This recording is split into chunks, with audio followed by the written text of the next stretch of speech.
I want to get real about something for a moment here, and that's about shoulding. More you should in your life, saying I should do this, I should do that, the more you shit all over your life. That's what I said. Shoulding is shitting.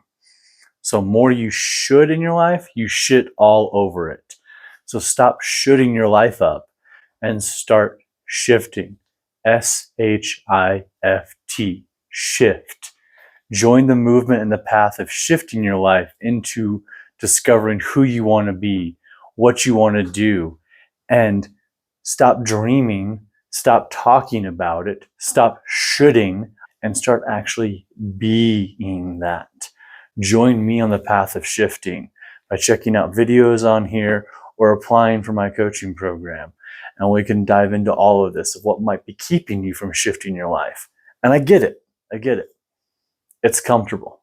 It's real comfortable to stay in your comfort zone, and you are playing in your game of life currently that is keeping you from shifting your life or living the life of your dreams, being your best self.